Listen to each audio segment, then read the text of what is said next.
उस बुजुर्ग आदमी की बात सुनने के बाद राहुल, कबीर और अंश के चेहरों पर एक अलग ही संकल्प साफ दिखाई दे रहा था। तीनों दोस्तों ने ठान लिया था, अब वे रचना की आत्मा को न्याय दिलाए बिना लौटकर नहीं जाएंगे। अगली रात तीनों फिर से उसी हवेली के सामने खड़े थे। रात के ठीक 12 बज चुके थे। चांद बादलों के पीछे छिपा हुआ था और पुरानी दीवारें जैसे किसी के इंतजार में थी। जब तीनों ने हवेली में कदम रखा तो एक पल के लिए सब कुछ शांत था, लेकिन उस शांति के भीतर भी कुछ था, कुछ अजीब, जैसे दीवारें उन्हें देख रही हो, जमीन उनके कदमों को महसूस कर रही हो और छत कुछ सुन रही हो। जैसे ही वे अंदर गए, एक पुरानी घंटी अपने आप बज उठी। उसके साथ ही एक तेज ठंडक की लहर उनके चेहरों से टकराई। राहुल ने कहा, लगता है ये जगह अभी भी जिंदा है। हवेली के अंदर पहली डरावनी घटना तब हुई जब कबीर ने एक पुरानी अलमारी खोली। अंदर एक टूटी फूटी गुड़िया पड़ी थी जिसका एक हाथ गायब था। लेकिन सबसे डरावनी बात यह थी कि उस गुड़िया की आंखों से खून जैसा कुछ बह रहा था। राहुल ने कैमरा चालू किया और बोला, अगर यहाँ कोई आत्मा है तो हम तुमसे बात करना चाहते हैं। हम तुम्हें न्याय दिलाने आए हैं। उसके तुरंत बाद हवेली में एक अजीब सी शांति छा गई, जैसे किसी ने उनकी बात सुन ली हो। लेकिन तभी छत से एक पुरानी तस्वीर गिरती है और तीनों के बीच जमीन पर आ लगती है।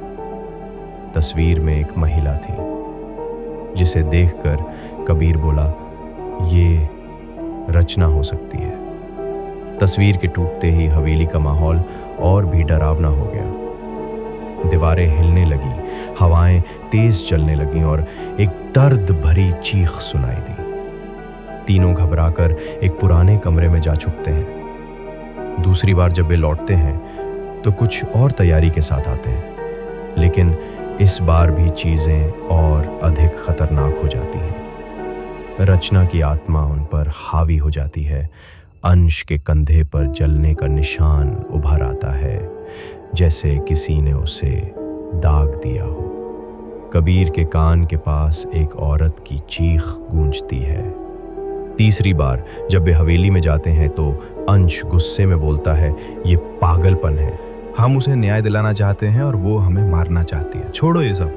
लेकिन राहुल रुकता नहीं। वो कहता है, नहीं, मुझे लगता है कुछ गड़बड़ है। ये केवल रचना की कहानी नहीं है। इसी शक के साथ वे एक पुराने साधु को हवेली में लाते हैं जो आत्माओं से बात कर सकता था। जैसे ही साधु ने हवेली में कदम रखा, उसका चेहरा पीला पड़ गया।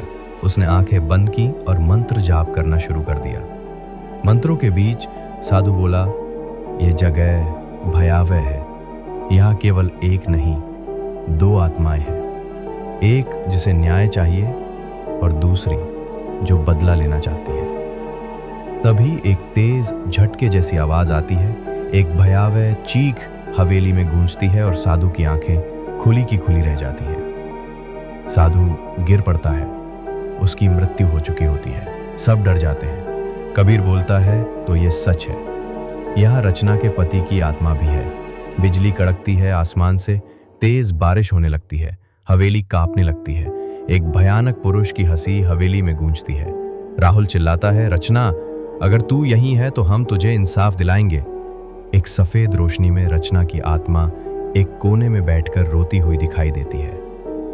तीनों दोस्त उसके पास जाते हैं और कहते हैं, हम तुम्हारे साथ हैं। लेकिन तभी जैसे ही वो पीछे मुड़ती है, वो रचना नहीं बल्कि उसका पति होता है।